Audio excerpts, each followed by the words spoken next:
Welcome to Orchestras Canada's relaunch series. This is our second formal session this week, and I'm absolutely thrilled that we've been able to secure the services of Susan Nelson and Bailey Hoar from the Technical Development Corporation in Boston. I will say that I taste tested this presentation, or an earlier version of this presentation, a couple of weeks ago at the League of American Orchestras online conference. And it was such a thrill to see Susan at work again and have a chance to hear Bailey. And I thought this is a presentation that the folks at Orchestras Canada need. So I'd like to now do a short introduction to our two speakers. But first, I'd like to talk about their organization. TDC, or Technical Development Corporation, has been based in Boston for over 50 years, and their job is to support nonprofit organizations and funders' visions for change through the practical application of strategy and operations.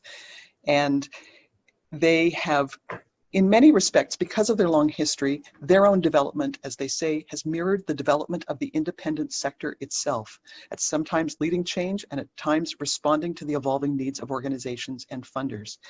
And I think it's really important that we note that they have been such a resource to both change makers in the not-for-profit sector as well as to funders.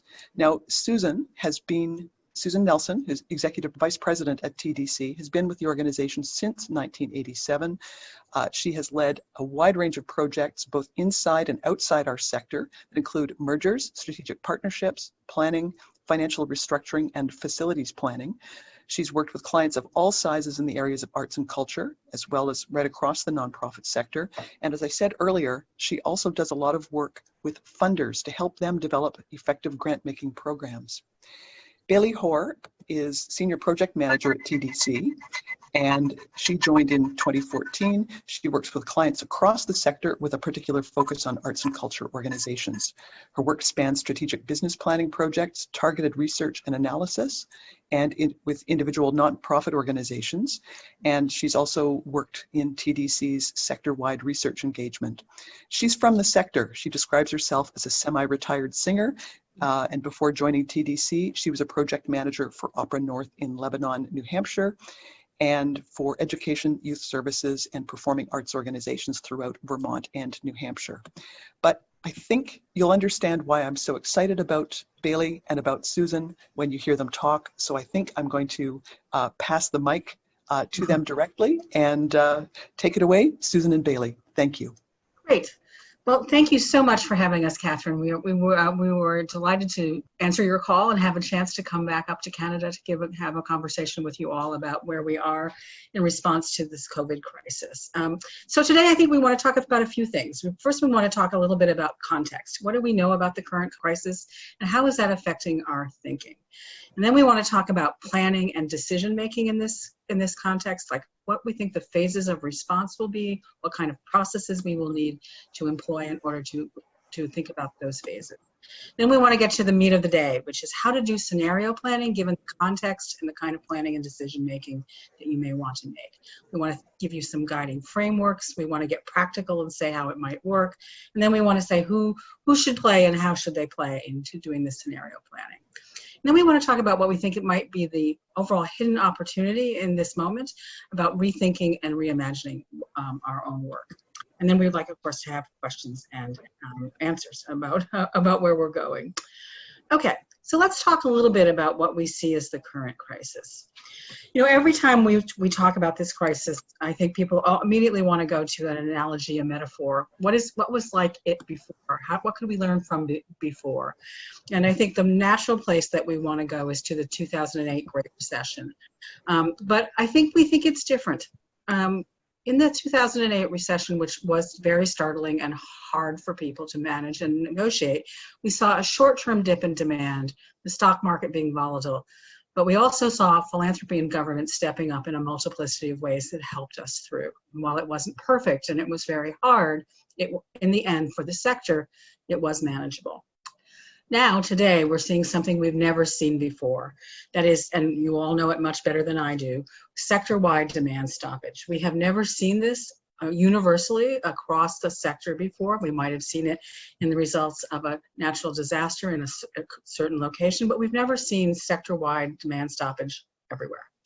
And combining it still with the highly volatile financial markets and the state of play for the economy, what we worry about now is that the demand for philanthropic support, both at the government, institutional, and individual level, could be much greater and might actually make us step back and say, how can the sector actually respond to what will be large gaping holes? So, next thing we want to kind of set the table with for context is some observations from the field. I think when we all started this moment, our hope was that this would be a moment in time, that we would stop, this would be jarring. By June, July, we would be back up. This would be a horrible blip, but it would be a blip. But I think we have now come to understand that returning to normal may be a much longer, much slower process, and that evolving public health guidelines really are saying that we will be raising the dimmer rather than flipping the switch. So the idea that this just stopped us for a while and then we can go back to the way we were obviously has become much clearer to all of us that that probably will not be true. And in this transition period, I think we started by worrying about the audiences and how safe they would be to come back. But I think we have now widened that aperture to really understand that we have to think about the safety of not only the audiences, but our artists and our staff, and how to make them all safe in this time so that we can do the work we want to do is become a critical consideration. The next thing we've been observing is about audiences themselves. While they may be able to return, we don't necessarily see a return to historical earned revenue. And we worry about that for two reasons. First, audience demand will be linked to, but not fully dictated by public health. So just because the public health guidelines say we can come back, doesn't mean people will come back. Attitudes, fears, age, susceptibility to the disease, underlying conditions will all change people's theory about what they want to do and how they want to do it. And there's some initial research, as you probably are all following in the field, that is saying that that is true. So just the public health guidelines alone will not change people's attitudes about coming back. The other issue I think is in play, and I think for many of you, you're probably thinking about this all the time anyway, there are trends with our audiences around the balance of subscriptions and single tickets, loyalty, return, that we have all been facing and talking about for the last several years. What we know from a lot of data that we've researched is that habit actually is a part of one coming back, and that once habit is broken, behavioral trends do change. And so we wonder if this transition, this break in time, will actually accelerate current behavioral trends that we've all been seeing. And then finally from the field, I think we've seen this idea that both individuals, institutions, and government funders are really confronting questions just the way organizations are. And they are not clear about how to respond. And while there have been some wonderful short-term interventions into the system, longer-term interventions, as we'll talk about, will be needed, and folks have not yet been able to kind of grapple with what that might look like, just the way as organizations we've not been able to grapple as well. So what do I think that means? We think that there are implications for philanthropy, both from the institutional, individual, and government side. We think there will be unprecedented stress on the ecosystem to provide cash. That the cash that we're looking for now is obviously a critical need, but we think that there'll be longer-term needs for cash beyond this period that will be intense. And what they likely will be was money to help you relaunch and respond once the immediate crisis has subsided. What are you going to need to do in order to kind of get your organizations back on the footing that it needs to do? How are you going to need to respond programmatically? What are you going to need to do in this interim period to really think about how to move your organization? You'll need cash. And then the new normal will come, and whatever that might be, people will need again to think about how to reorient to environmental change, and another slug of capital or cash will be needed. Given this, we think it's likely that philanthropic demand cannot meet capacity, and that the sectors will be challenged to fund in many different ways and to really think about how to fund us as we move forward. So what does that mean for boards? We think boards will have an incredibly important moment to really help organizations think through. Boards' responsibilities to remain mission focused, to think strategically, and to really fulfill those fiduciary responsibilities will never be more important than they are right now. And we think the board should play in all these different levels of mission, strategy, and fiduciary in order to make sure that the organization comes out at the other end. And right now, I think involving the board is incredibly important, and we'll talk more about that later. So let's talk a little bit about how we think about planning and decision making during this time. We see 3 phases of response. They mirror what we think is the public health responses, but really they are around the emergency phase that we are in now, recovering with that light switch going back on, but not coming fully on, and then what we would look like in rebuilding and repositioning. What does that really mean? Let's talk a little bit about those characteristics. Right now, I know you're all making choices and cuts to stay alive, accessing the government funding that you can to help you out. You're probably looking at limited options for alternative programming in the digital space and thinking, is there something we can do modestly, or can we actually do it a little more aggressively, but how do we work there? This phase, we think, lasts until there is line of sight into the initial relaxation of social distancing guidelines. In many cases, we've seen it, people think it might be June, but it could be longer. It's hard to tell, but this is something that is kind of coming to a close-in end. Recovery is the next phase. This is where people can do some kind of social gathering, but with pretty intense rules. And so here what we see is the characteristic of this phase is design and launching a broader array of alternative programming, which could be continued digital or virtual offerings in a much more robust way, and some kind of in-person programs that respond to the guidelines. And this lasts until we have full line of sight into relaxation of all social distancing guidelines. This phase could be quite a long time based on whether or not you believe a vaccine or treatment is part of the solution to full relaxation of social distancing guidelines. And then rebuilding and repositioning is about making your organizational and programmatic choices and trying to calibrate to whatever our new normal is. So what does that mean for planning?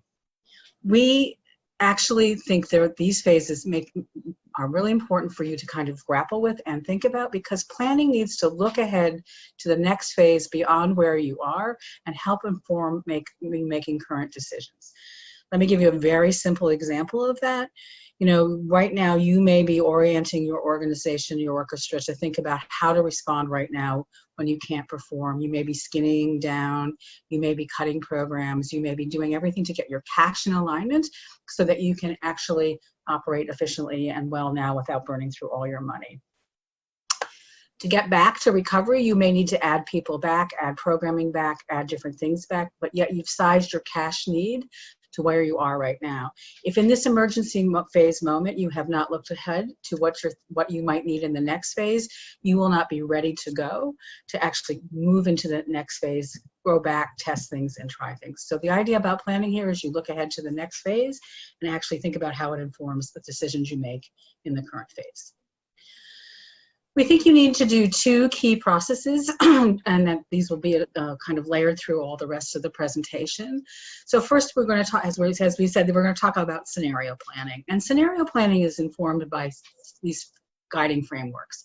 The phases we just talked about of the crisis response, some grounding principles around your mission, values, and vision, which we'll talk about, and then some levers for planning. When you think about these frameworks, then you'll be able to identify the budgetary, the operational, and cash capital implications of what each scenario might mean. And then you're going to test them through cash flow and risk analysis. I'm sure that if you all haven't been doing cash flow regularly, that now you are. And I'm here to tell you that cash flow is your best friend and will be something you will need to do constantly over the next chunk of time as you kind of try to respond to the different imperfect ways we're going to have to look at data and all the risk involved with that. So understanding cash and cash flow is a critical tool throughout. I think also we believe that rolling quarterly projections as an alternative to a detailed annual budget is something that people should be thinking about. There are so many different unknowns that passing a full budget and then trying to stick to it feels really difficult, but understanding what might be happening on a quarter by quarter basis and then informing the next quarter based on your scenario planning is a much more thoughtful way to actually pass a budget or to think about a budget, because it supports ongoing decision making and responds to your changing context. And it lets you set some key milestones and look at the major moving pieces in the operating model and make decisions in a timely way. And we'll talk again more about that as we go along. So at this point, I am going to turn this back over to Bailey to walk you through the next piece of frameworks. So as Susan mentioned, we're going to talk you through the sort of philosophical frameworks that we're thinking about around scenario planning, and then we'll do a really tactical walkthrough of how the might actually work. And I'm sure that many of you have already endeavored some scenario planning of your own. So the guiding frameworks that we think should inform your scenario planning are first those phases of response that Susan mentioned and how your response to the crisis might change as we move through. We really think grounding scenario planning in an idea of the principles that you want to hold related to your mission and vision is critically important. Reflecting on why your organization exists and why you want to persevere in the time of this crisis provides a really helpful grounding to then inform the choices that you would make.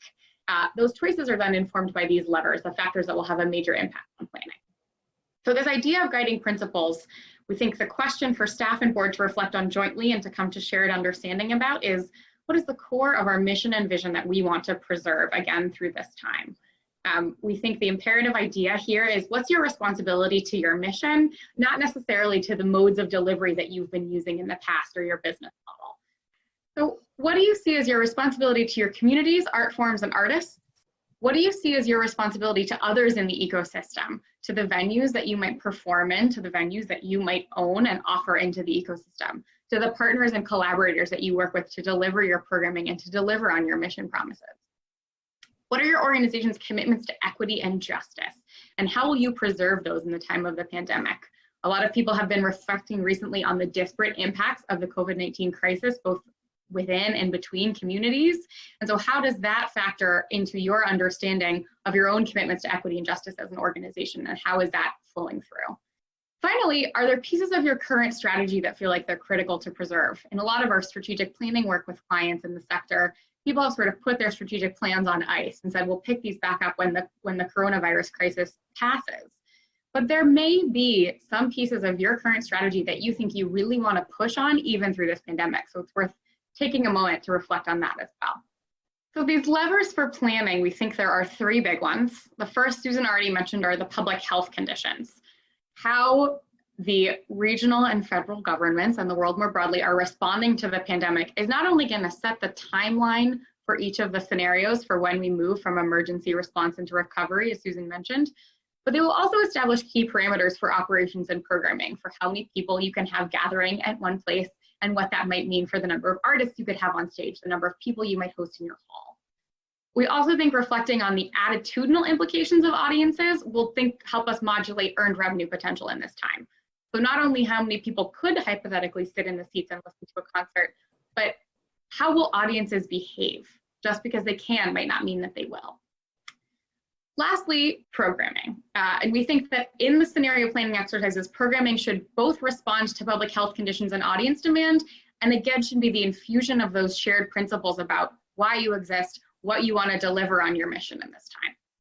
So let's talk a little bit about public health conditions, and we'll talk about the other two levers as well. So we think there are two key questions here. First, when and how will we be able to gather again? As Susan said, when might we be able to start raising that light switch, start the recovery phase? We are already seeing that this will differ from province to province and city to city, obviously rolling out in different speeds in different places. We also think those public health guidelines are going to change over time. How fast we raise the dimmer and get back to full light will look different in different places. We are already seeing that different people are, again, moving at different speeds towards the full relaxation of restrictions. We're also seeing a lot of conversations about a potential second wave of infection and wondering how that might change our trajectory moving out of social distancing and back into a more normal pattern of behavior. The behavioral and attitudinal aspects of audience demand we think are multiple in this moment. The ones that we are really thinking about, first is the comfort factor. So how will people feel about going out in public once they can again? Will people feel comfortable sitting in a hall listening to music, even if they're 10 feet apart from people? Acknowledging that many performing arts organizations have audiences that tend to be older and therefore are in a more vulnerable population for the virus. How will that affect people's comfort factor with being out in public again and attending cultural events? The financial climate is also an important factor in how people will respond to the current economic volatility and how they will modulate their discretionary spending in a corresponding fashion. We don't know how people will feel about putting money into the cultural economy in the next year and beyond. As Susan mentioned, we're really interested in this question about habit and how audiences might return or not return to their previous behavior patterns once they're out of the habit of attending. So if you have subscribers who usually purchase 5 or 6 performances in a season, Might they change? Might they limit the number of performances that they attend? What happens if they skip a year? Lastly, we think there's this question, particularly right now, as everyone is in the digital world, about what your competitive market looks like and how audiences are viewing your product in light of the competitive market. One of the wonderful things about digital is that it is opening us up to new audiences who are beyond our immediate geographic location and who couldn't be with us in person. On the flip side, those audiences all across the world have access to orchestras and performing arts and other leisure time opportunities across the world.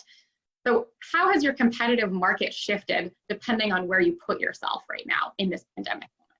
We also think it's worth thinking, obviously, about how audience demand might change as we move in between those phases, as we move from recovery to rebuilding and repositioning.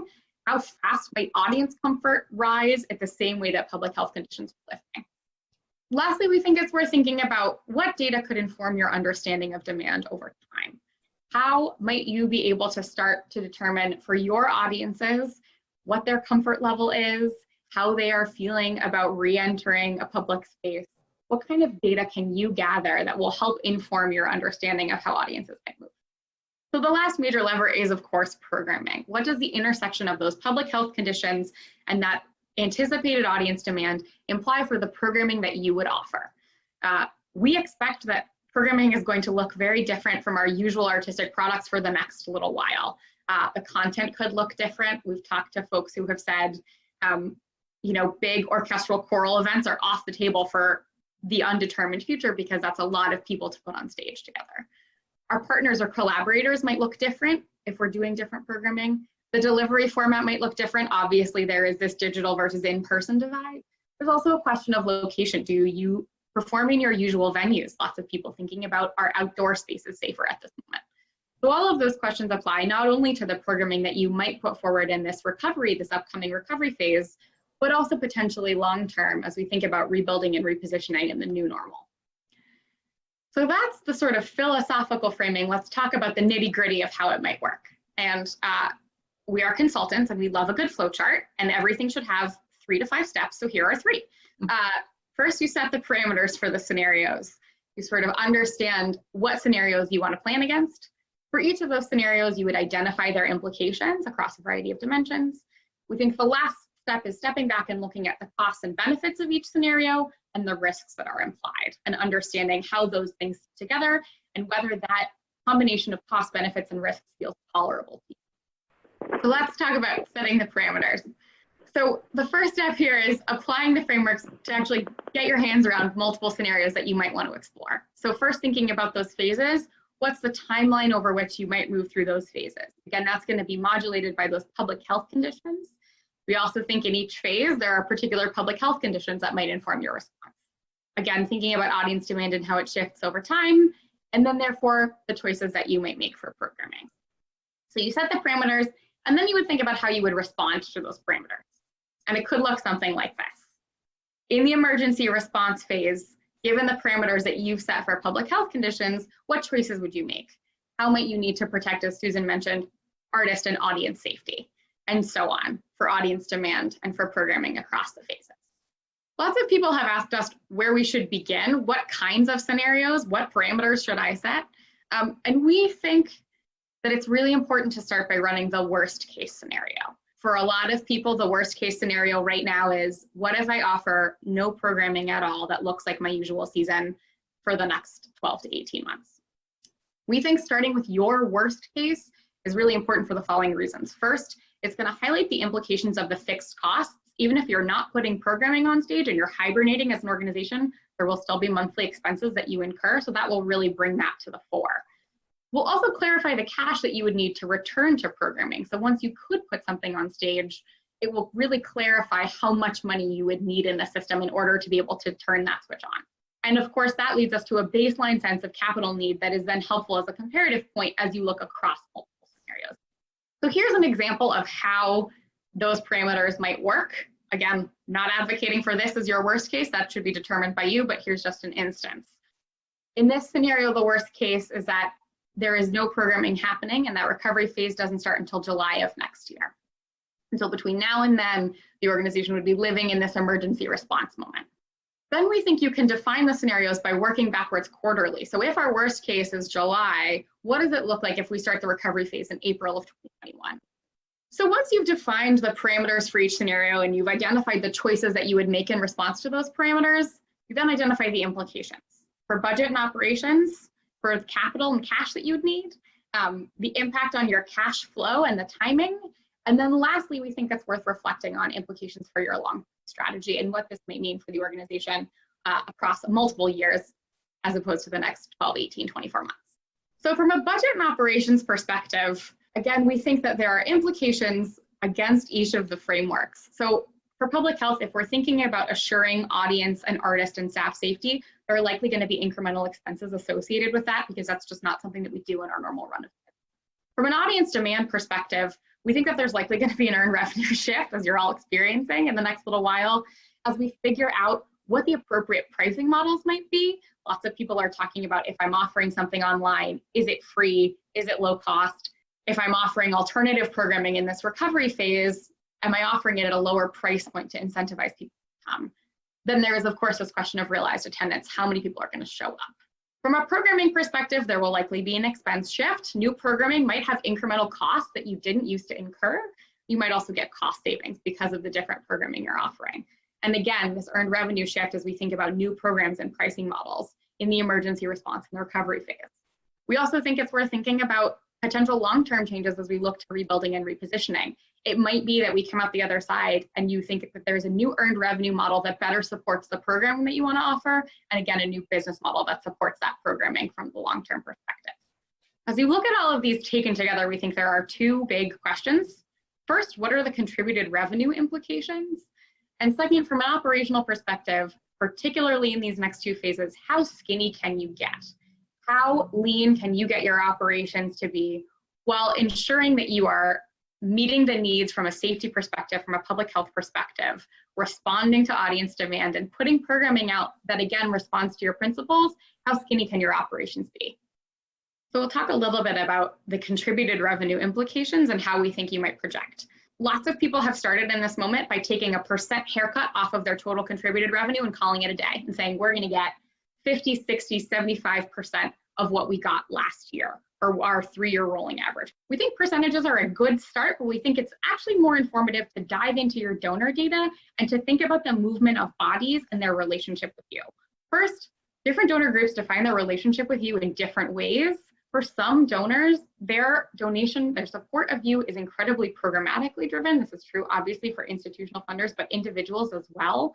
Their connection to you might be through the programming, and their donation might be tied to that as well. There's also this question of where their gift lands on the spectrum from transactional. Do they think about it as an add-on, as a part of their subscription package, or is it really philanthropically motivated? And depending on the donor's relationships with you, their donation, their support might change in different ways as a response to this pandemic. We also think the historical behavior of your donor base can tell you a lot. So if you look at size of gift over time, for example, how have your mid-tier donors, have they been really, really steady in their giving? And then retention and loyalty. How sticky are your donors? Are they popping in and out? Or do you have a class of donors who have been giving to you every year for 5s and 10s of years?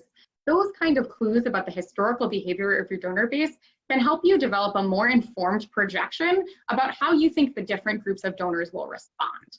How many of your major donors are going to continue supporting you because you understand that individual relationship with them? If you look at your mid-tier donors as a group and you understand their broad characteristics, how might that change? So once you've identified the budgetary and operational implications and the contributed revenue piece associated with that, that would lead you to an understanding of capital needs. So in the emergency response phase, we think the key question here is around working capital. What kind of cash do you need to support you on a day-to-day basis to stay alive?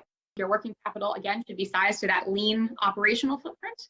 And it will also have to take into account any new monthly expenses due to safety measures that you might be putting in place right now and any digital programming that you're operating on. In the recovery phase, we think, again, you'll have to think about your working capital need sized to the adjusted operating footprint that you might have with some new monthly expenses if you're running programming. We also think that organizations will need change capital in the recovery moment for the following reasons. First, we are not used to providing the safety measures that might be necessary in order to support safety of audiences and artists and staff. So there's going to be some one-time expense to buy the hand sanitizer, put it at the front of the hall. We also think organizations are really going to need change capital in this moment to test and start the new programming ideas. These are new ways of working, and so a little bit of cash is going to be necessary to get them up and running, and then to tweak them when they inevitably don't work the way that we expect. In the rebuilding and repositioning phase, we think there are 3 types of capital. First, again, working capital, size to your operating footprint.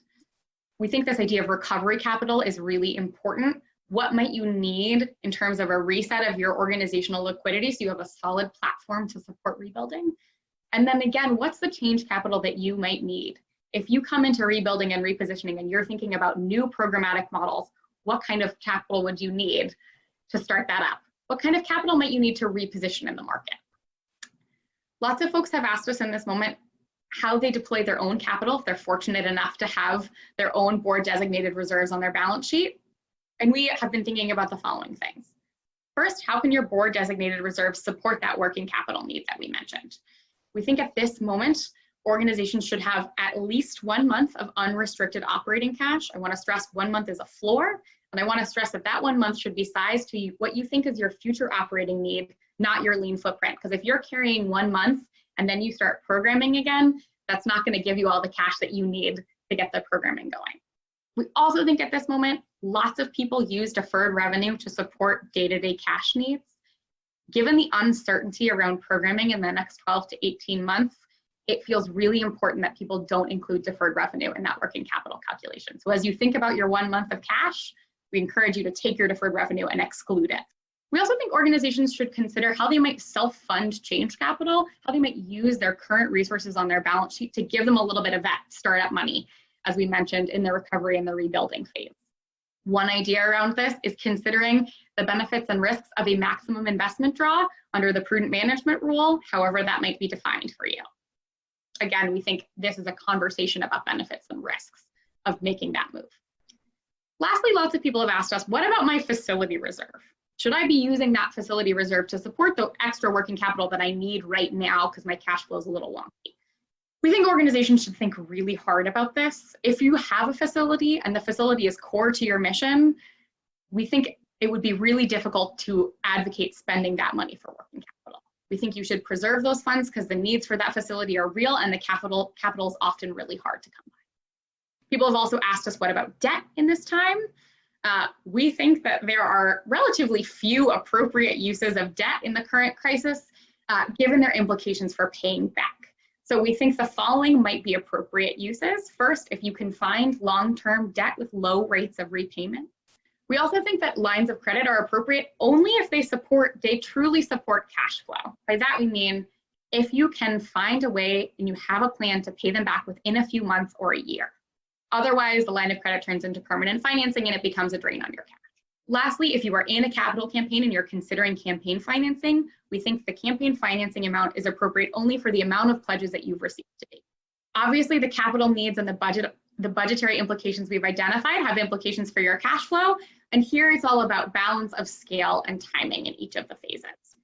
In particular, as you think about the recovery phase, as you think about your new flow of revenue and expense and factor in those one-time costs that you might need, how does your cash flow look? Again, we think it's worth reflecting on what remains relevant from your long-term strategy as you reflect on these scenarios.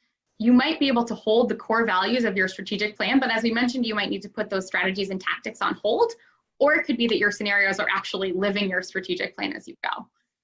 Similarly, if you have strategic capital campaigns or facility expansions happening, it's worth reflecting on whether those might continue.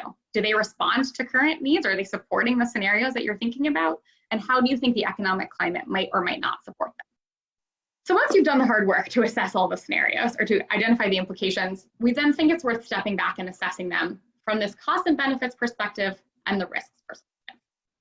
We think the cost benefit analysis is especially important in the programmatic scenarios, especially as we consider the recovery phase. Lots of people are talking to us about, should I put programming on stage in this moment, even though I might only be able to fit 25, 50 people, 75 people in my hall? We think a cost benefit analysis is really helpful, thinking not only about the ongoing direct costs of that programming, but the one-time investments, their implications, and their opportunity cost. If you're putting programming on stage, what might you not be doing? We think equally important is the financial benefits, the earned revenue that you might bring in from some programming, thinking about the non-financial benefits, thinking about the why. People have talked to us about feeling a mission imperative to put art on stage right now, feeling an obligation to the artists or to the communities that they work with to bring art into the world, thinking about how they maintain awareness or presence in the market, and thinking about using this as an opportunity to test new ideas. So we think it's really important to consider, what are you trying to achieve from any programming that you might put on stage? What are those intangible benefits? And do they really merit the cost that you would incur in order to put them on stage? In particular, people have been asking themselves the following question: is this really the experience I want to offer my audiences and artists? How does it feel to be offering a really small program when I'm getting a third of my usual revenue and it's costing me twice as much as I usually did? Are those mission benefits worth that extra cost? So lastly, we think it's important to think about this from a risk perspective. Every scenario is going to have some risks built in. It might cost more. You might have overestimated audience demand. You might get the timing of the phases wrong. So as you consider those risks, it all comes down to capital. How does this shift the scale of capital you might need? And does that change your calculus for how you might use your own capital if you've got it versus what you'd need to raise? Once you have a sort of tolerable set of risks, how are you responding to them in real time? That's where those quarterly projections can be really helpful to think about, how am I moving from quarter to quarter and what risks may I be incurring? What milestones do I need to watch? Lastly, we think there's a real communications question. How are we communicating these risks among board and staff and then also to other stakeholders? This is a take-home graphic for all of you that I will let you study when we send you the slides. But if we were going to put it all together in one slide, this is what scenario planning looks like. And I'm going to let Susan talk about roles and responsibilities in the process. Okay, so who knows what is really important in all this work that we're about to do. It's hard, it's complicated, as Bailey just said. It challenges a lot of the ways we think. It's not comfortable to do, and it is not usually outside of our experience. So we think scenario planning should be a joint enterprise between staff and board leaderships, and boards should be helping set parameters, especially around principles and risk, but staff should be the one driving the development of scenarios, as they're the ones who know really what is happening. We think assessing and monitoring risk is the critical responsible board, as I said, as is assuring the long-term fidelity to the mission. But as Bailey also mentioned, we think results of scenario planning should inform ongoing, transparent conversations with not only your board, but funders and supporters. We've had questions as we've done this presentation several times about, well, I can't do rolling quarterly projections, or I can't offer multiple scenarios because that's not how I file my government grant. That's not how I file my, I talk to my funders. That's not how I need an annual budget. I need a form. Right now, we need to actually change that conversation, and I highly encourage you to actually talk to people about the actual experience that we have going. We cannot expect people to fund us correctly if they don't understand what's going on. And so understanding the critical choices you need to make and what your critical needs are and being transparent about that is something I think we're really going to have to embrace as we move forward. All right, so given all that, we do think there is finally a hidden phase of something. I'm loath to use the phrase silver lining. I find that a little not helpful, but I would say there is this moment that we could think about reimagining. You know, we've all been talking in the performing arts sector, in the orchestral world. I've been part of these conversations, as I'm sure you have, that we need to reimagine a lot of different parts of what we do. We all have been debating and thinking about, as we mentioned earlier, about audience trends and what do they mean. And we worry and are concerned that our audiences don't reflect the communities we wish to serve, and the way that the habits they use are changing how they engage with us. We worry about the fact that we are not diverse enough, and how do we think about that differently? Partnerships and collaborations are often highly transactional and don't actually reflect an arts ecosystem, but are things that we need to do to actually get by, and they are not usually supportive of moving the whole system ahead. And as many of you experience every single day, business models do not adequately or sustainably support. I can already see a question in the mission box, in the chat box, about how to think about deferred revenue. That we do not actually have business models that often support our mission delivery. And why is that? You know, we think there's systemic barriers that hamstring organizations. We have prevalence of common practices and groupthink. How do we do it is how we always did it, and this is how we're going to do it, and if this is how Joe does it, then maybe that's how I should do it. So this is a moment to actually step back and say that thinking does not help us break the actual conversations that we open and the conversations we need to have. We also don't have the right amount of capital, as we just said, to actually address some of these issues, and that leads to lack of capacity. So how could we use this moment to really address these issues? Well, what would it look like to reimagine? Well, we could think about building relevance to a broader, more set of diverse audiences, not as an add-on to what we're doing, but as an actual set of discussions about the base way we do it. We could think about creating stronger, more direct connections with communities as they recover from this insult of the virus, and how we actually play in that moment. We can develop more equitable relationships with artists and creatives. I'm sure that you've all experienced this, that the very fragile nature of how we pay and support artists has never been more exposed than it is right now. Forging new kinds of partnerships and collaborations that actually reinforce the ecosystem rather than push at the different edges of the ecosystem would be really a helpful way to think. And then transforming relationships with supporters and funders with transparent conversations about what we need and why we need it would be also helpful in order to assess the kind of capital we could get and have real meaningful conversations about how to change the business model. And then all that could lead to reflecting on how to do new modes of mission delivery. How would we really do the thing we want to do that's most important to us? So what would we need to know as we think about that? Well, you need to think about your organizational culture, your structure, how it's supporting this kind of look and reimagination. You need to think about what is the differentiation in the market that you want to make. How are you living in your local community, and what is it that you would want to stand for? And what would you need to monetize? How much money would you need to make these changes, and how would you have an ongoing financial structure, and what much would you need to invest? How much more change capital would you need to really reimagine to another space? So we wanted to leave a little time for questions. We know 15 minutes isn't a lot, but we would love to take your questions now.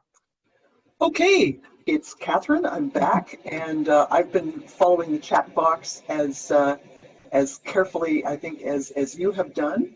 And so I'm going to start with a couple of, well, they're all provocative.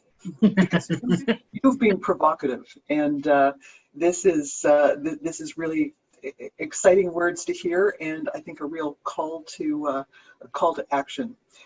So let's go back to the conversation around deferred revenue, and also about quarterly planning as opposed to long-range planning. Mm-hmm.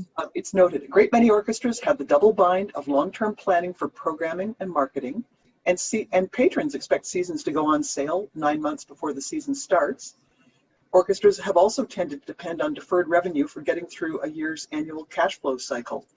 In that context, where we have years of advanced planning cycles and years of dependence on deferred revenue, how can we step back to work as systematically as you have suggested today? And if we can't achieve a full reboot, what should the priorities be? Yeah.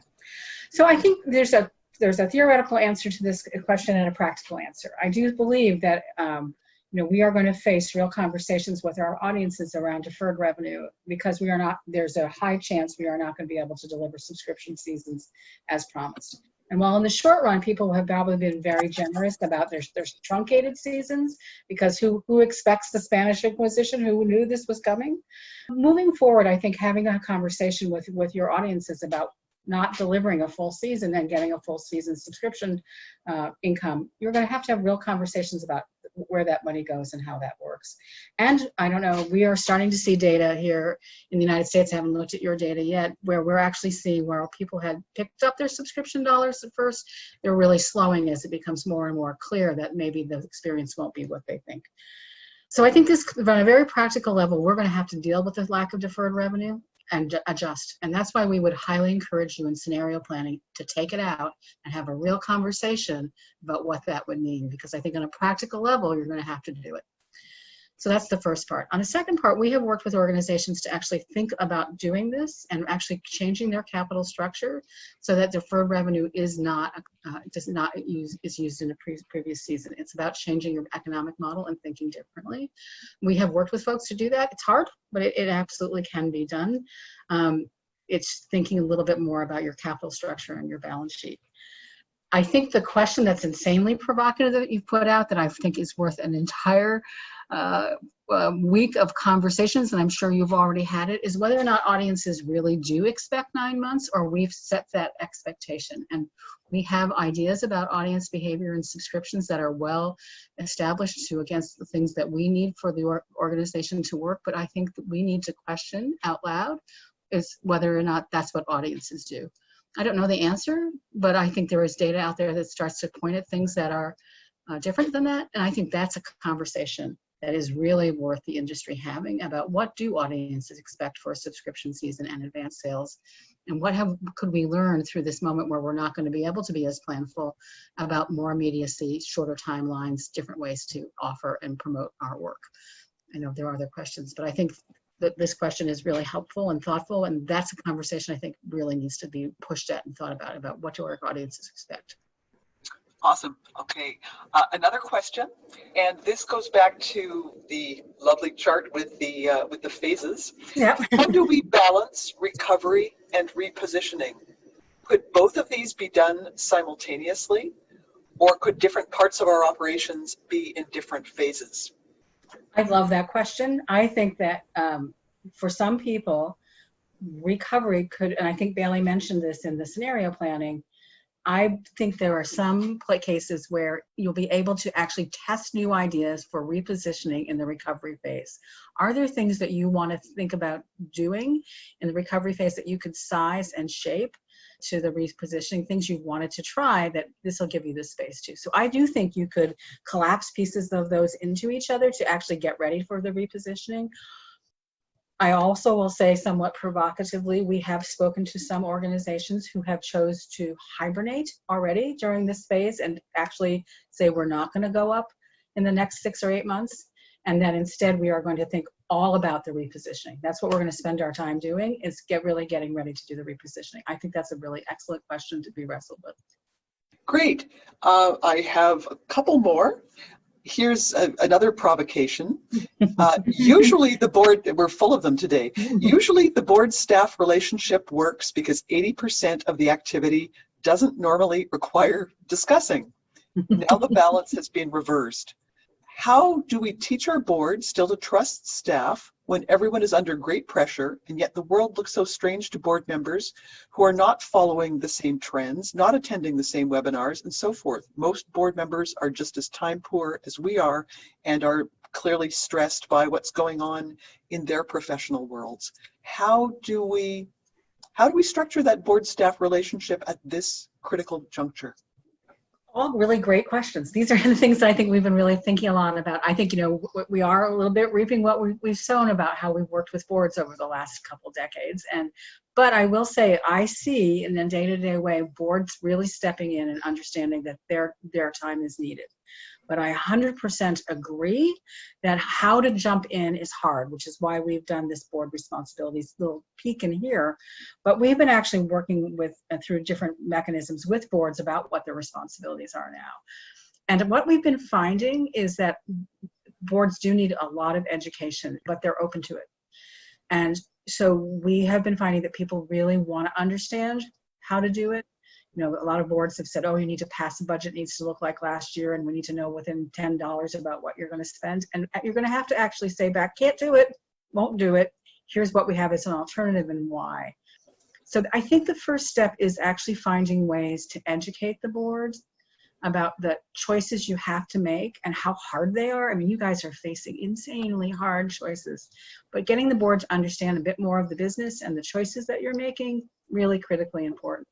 And, we are also encouraging folks to have boards come together in discussion about different things they're doing. And so we've actually had success in putting different board members together for kinds of shared seminars or shared conversations, which again, that might be something you could do through either, I'm going to put Catherine on the spot, but Sure. Through something like Catherine's work or through other different local community foundations or conveners. But getting boards educated, it's going to be critically important to get into the other side. Okay, we've got another question. We've actually got a couple of questions that address the same thing. And it's got to do with your recommendation around those rolling quarterly budgets. Yeah. at the same time acknowledging that funders require annual and sometimes multi-year projections. How might we evolve that conversation with funders? You're working with funders as well as organizations. Yep. Do you have any counsel on how we render unto Caesar that which Caesar is requiring? Right. How might we structure that conversation so that we've got the management tools that are right for this time, but we're also doing the accountability that they require? So we've been talking to funders about the idea of really actually working with what the people they fund and looking at their scenario planning is a substitution for an annual budget, which we think would be not a lie, but a fairy tale. So what if you shared the actual scenario planning? This is our worst case, this is our best case. And when we think about how we're going to make decisions, it's based on these quarterly results. And this is what we think. And it would be a narrative with some top line summary of what you're going to do. What you're trying to be held accountable for is the fact that you've done the work to see what the risks are and you understand the choices you have to make. And then in this tough time, what you're really doing is showing amazing responsibility by making critical decisions based on the ever-changing context. So I think we've been talking to funders about that as the way to have discussions with people that they want to invest in. I understand at the government level that's going to be a little trickier because of the way everything works, but I do think for multiple other types of funders, when we get to the conversation, people do understand what we're talking about. And I think opening that door to show your work at the top level, which I know you guys can do, I think is critically important. Okay, I'm just scrolling back to see if there are other things that fall within.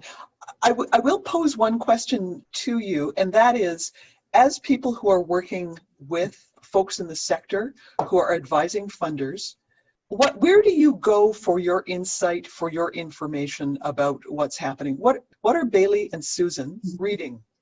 Reading? Yeah. So we're reading everything that comes through the transom, but we also are talking to people. I think we discount the lived experience. At this point, I think Bailey, Susan, and the rest of TDC have talked to well over 200 organizations about their current experience in multiple ways and what we're really living. And we've talked to the same types of boards, and we've actually been in the trenches with people understanding what's happening. We're also keeping abreast of to be honest with you, all the public health work. We're trying to get our nose under the tent in as much of that conversation as possible so that we understand the evolving public health. We're also tracking all the event, venue, performing arts center research about what it takes to come back safe. There's also a couple of brand new studies that are coming out from the theater world, which have about coming back safe. And we're looking at all the studies for bringing back artists safe. So we're reading everything about public health that we can get our hands on, as well as looking at, we also do research about audience trends, and we keep track of our own audience trend stuff, but we also are looking at everybody else's audience trend research we can get our hands on. Okay, a little bit like a fire hose, as I'm sure you are all experiencing. I think that the implication as we have gotten to a steady drip of things coming out is, as Susan mentioned, highlighting the public health implications, and then the question that feels really pressing are really what are the safety implications right now of reopening. For what it is worth, I have found highlighting a couple of things to focus my attention on worthwhile rather than trying to grapple with the entire universe of coronavirus related information. Talking to your peers is also really great, I think, to the lived experience. Okay, I've got one final question that I think I'll be posing, and it is spectacular.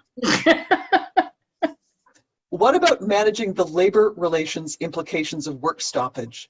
Since getting as skinny as possible can mean different things for different orchestras with different kinds of collective bargaining agreements or labor agreements in general, do you have any suggestions or thoughts around how to work together across the table through this time to be as compassionate in a long-term way and not in an immediately urgent way?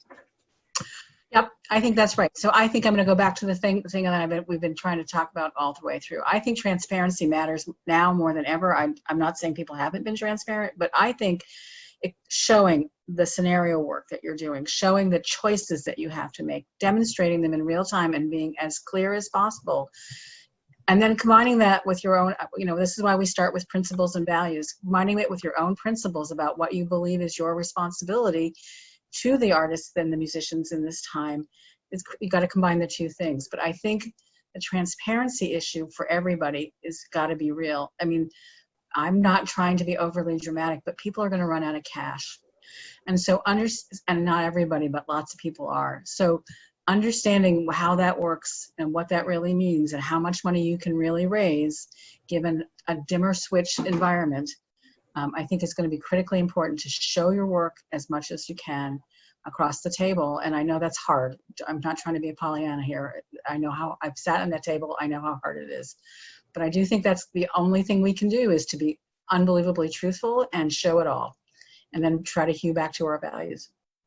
This is, I think, a wonderful place to end the call, because I think in the way that we negotiate labor agreements and the way that we work with artists, we demonstrate who we are and what we believe in a very concrete and tangible way.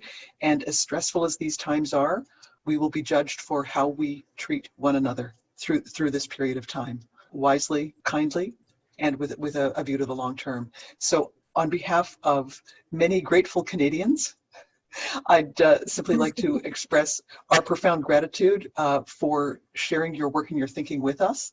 And I hope that we can stay in touch as time passes. It's been far too long, Susan, and yes, wonderful to have a chance to meet you, Bailey, and to get a sense of the way that your wonderful brain works. So thanks again. A privilege and an honor for us to welcome you back, even if it's a socially distanced welcome. And we Thanks love so much. being there. Thank you so much.